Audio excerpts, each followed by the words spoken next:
Ekonomik krizden devraldığınız, enkaz devraldık, perişan halde bir ülke devraldık dediğiniz o ülkede, yazar kasaların fırlatıldığı o ülkede, insanların borcunu ödeyemediği için intiharlar yaptığı o ülkede 2 milyon işsiz varken 9 senedir tek başına iktidardasınız. Bu işsizliği %5, %10 bile azaltabildiniz mi? Bunu 5 milyona çıkarttılar. 5 milyona. Şu anda resmi işsizlik 5 milyon. Aileleriyle birlikte 20 milyon insan yapar muhterem kardeşlerim. 20 milyon insanın eline hiçbir gelir geçmiyor. Bu 20 milyon insan açlıkla mücadele ediyor. Diğer taraftan 4,5 milyon asgari ücretli kardeşimiz var. Resmi rakamlara göre söylüyorum. 4,5 milyon asgari ücretli demek aileleriyle birlikte 20 milyon insan da asgari ücretli demektir. Bunlara ne veriyorlar? Ayda 630 lira. Sayın Başbakan 2002 yılında Afyon'da miting yapıyordu. Oradan o zamanki hükümete sesleniyordu. Diyordu ki bu millete şu kadar asgari ücret veriyorsunuz. Bu asgari ücretle günde bir simit bir de çay içseler 5 kişilik bir asgari ücretli aile aldığı para sadece simit ve çay parasına yetmiyor diyordu. Ve 2002'de Afyon'dan o zamanki Başbakan'a Sayın Ecevit'e sesleniyordu. Sizin hiç vicdanınız yok mu? Sizin hiç insafınız yok mu? Böyle asgari ücret mi olur? Simide çaya bile yetmiyor bu verdiğiniz asgari ücret diyordu. Birçok kardeşimiz hatırlayacaklar. Şimdi verdikleri 630 lira. 5 kişilik asgari ücretli aileyi düşünelim. Bir simit 1 lira, bir çay 50 kuruş.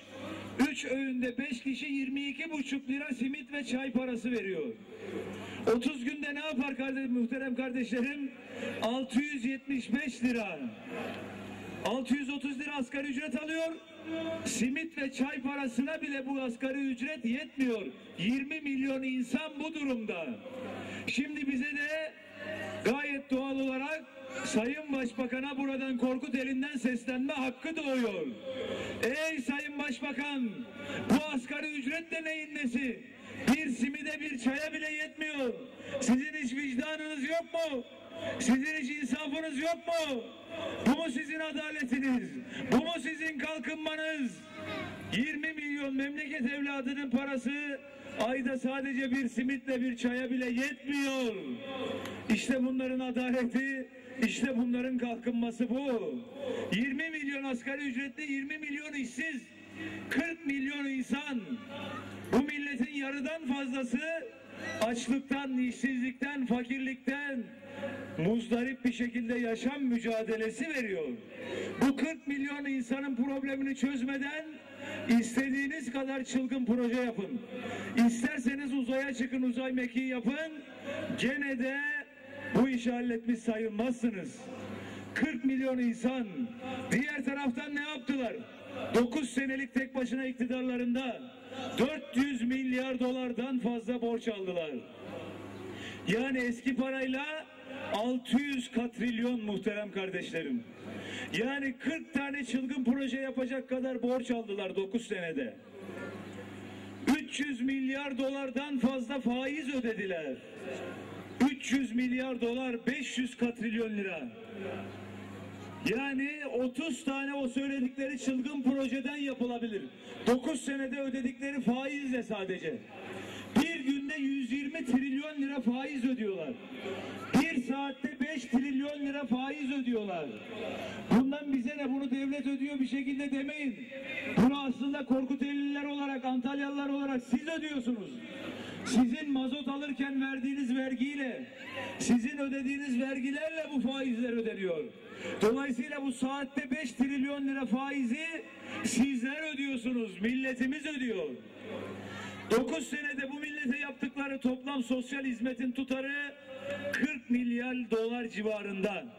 9 senede bütün yaptıkları sosyal hizmetler, millete yaptıkları hizmetler 40 milyar dolar civarında. Sadece 2011 yılında devlet bütçesinden 30 milyar dolar faiz ödeyecekler, borç faizi.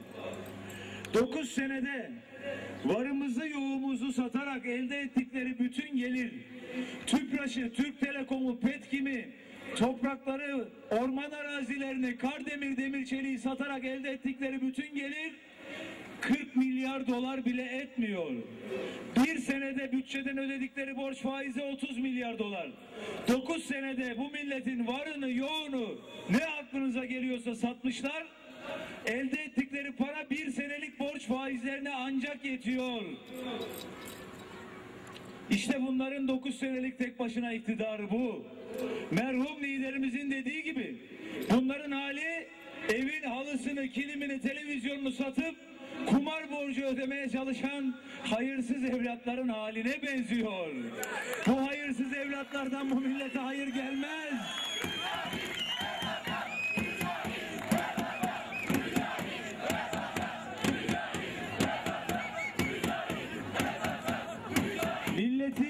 Milletin 50 senede 60 senede alın teriyle oluşturduğu dev sanayi tesislerini, vatan topraklarını, aklınıza ne geliyorsa varımızı yoğumuzu satıp gidip borç faizine verenlerden bu millete hayır gelmez.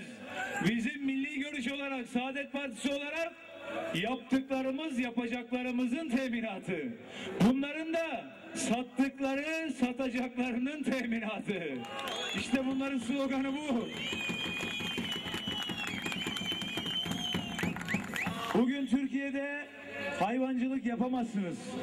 Hayvan yetiştirirseniz etin kilosu 15-16 liraya mal oluyor. Aynı et yurt dışından 10 liraya ithal ediliyor Tarım Bakanlığı tarafından.